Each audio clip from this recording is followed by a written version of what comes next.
आदाब दोस्तों, आज बात करेंगे हम ऐसी 4 खबरें जो अब तक मीडिया नहीं पहुंचाती है। सबसे पहले हम बात करेंगे डॉक्टर काफिल खान को इलाहाबाद हाई कोर्ट के आदेश के बाद में रिहा किया गया।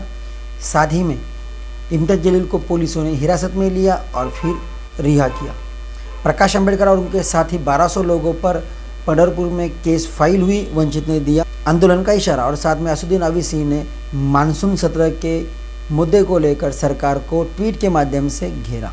सबसे पहले हम बात करेंगे डॉक्टर काफिल खान, जो कि 13 दिसंबर 2019 से इन्हें हिरासत में लिया गया था और इन पर मुकदमा दायर किया गया था राष्ट्रीय सुरक्षा कानून के तहत, NSA के तहत, जिसमें CAA को लेकर उन्होंने अलीगढ़ मुस्लिम यूनिवर्सिटी में भाषण दिया था और उन पर आरोप ये लगाया था कि इन्होंने भड़काऊ भाषण दिए हैं।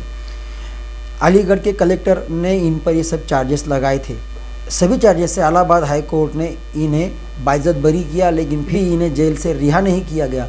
आखिरकार इलाहाबाद हाई कोर्ट ने फिर से सरकार को सख्त आदेश देने के बाद में बुधवार को 2 सितंबर दिन इन्हें रिहा किया गया।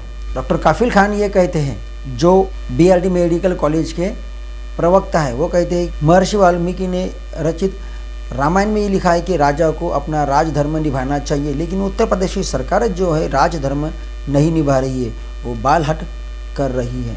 इस तरह की प्रतिक्रिया कि अपने रिहाई के बाद में डॉक्टर काफिल खान ने दी है। हम बढ़ते अगली खबर की ओर। औरंगाबाद के सांसद इम्तियाज जलील 1 सितंबर को मंदिर प्रवेश के लिए उन्होंने आंदोलन किया था। मनसे और शिवसेना भी इस आंदोलन को विरोध करने के लिए मैदान में उतरी थी। माहौल गरमाया गया था। इसी कारण पुलिस प्रशासन ने बीच में आई और इम्तियाज जलील को अपना आंदोलन पीछे लेना पड़ा। लेकिन 2 सितंबर को अपने कार्यकर्ताओं के साथ में मस्जिद में वो जोहर की नमाज़ अदा करने के लिए अपने कार्यकर्ताओं के साथ शाहगंज मस्जिद की ओर वो निकले थे, लेकिन शाहगंज मस्जिद में 12:45 को ही जोहर की नमाज़ अदा की गई और इस मस्जिद के बाहर पुलिसों का बहुत बड़ा जमावड़ा था। जैसे ही इम्तियाज जलील उस मस्जिद के इलाके में आते हैं, उन्हें पुलिस हिरासत में लेती है। हिरासत में लेने के बाद में उनके सभी कार्यकर्ताओं ने पुलिस स्टेशन के बाहर धरना आंदोलन दिया, फिर उन्हें हिरासत से रिहा किया गया। इम्तियाज जलील ने फिर से ये कहा कि ये आंदोलन यहीं तक ही ख़त्म नहीं हुआ है, हमारा आंदोलन इसके बाद में भी जारी रहेगा। प्रकाश अंबेडकर और उनके 1200 साथियों पर पंढरपुर में केस फाइल हुई लॉकडाउन के नियमों का उल्लंघन करने के सिलसिले में। 31 अगस्त को अपने वंचित के कार्यकर्ता और वारकरी सेना के साथ में उन्होंने पंढरपुर के मंदिर में प्रवेश करने की कोशिश की, जहां पर सरकार को उनके आंदोलन के सामने घुटने टेकना पड़े और घुटने टेकने के बाद में प्रकाश अंबेडकर और उनके साथी 15 लोगों को मंदिर प्रवेश किया गया।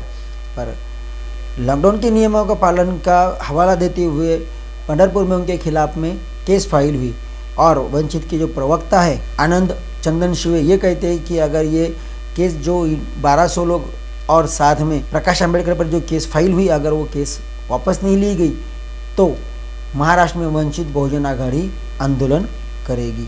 बढ़ते अंतिम खबर की ओर। असदुद्दीन ओवैसी ने मानसून सत्र जो 14 सितंबर से चालू होने वाला है, इस तहत सरकार को घेरा है और घेरने का कारण भी है कि सरकार ने किसी भी विरोधक को सवाल पूछने की इजाज़त इस मानसून सत्र में नहीं रहने वाली है। साथ ही में प्राइवेट मेंबर बिल जो सरकार लाने वाली है और इस बिल पर किसी तरह की चर्चा नहीं होने वाली।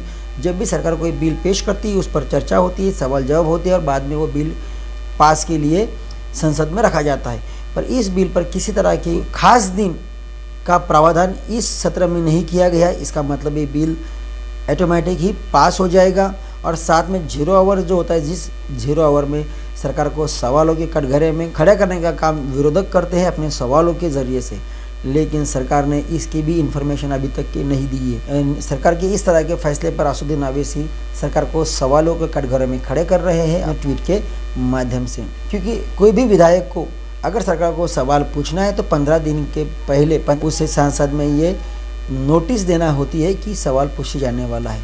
असदुद्दीन ओवैसी ने 1962 का भी एक एग्जाम्पल दिया, जबकि चीन और भारत का युद्ध हो रहा था और उस युद्ध के दौरान उस वक्त की सरकार ने विरोधकों के साथ में चर्चा कर इस तरह से सवाल न पूछने का सत्र मंजूर करवाकर पूरा किया था। दोस्तों, ये थी वो 4 खबरें जो अब तक के मीडिया नहीं पहुंचाती है, हमने इस हमारे चैनल के माध्यम से अब तक पहुंचाई। इसके बारे में आपके जो भी सुझाव हो कमेंट्स बॉक्स में कमेंट्स ज़रूर कीजिए। अभी तक कि आपने हमारे इस चैनल को सब्सक्राइब नहीं किया तो सब्सक्राइब कीजिए, साथ में बेल आइकन ज़रूर दबाना। अगले सच्चाई तक, जय हिंद।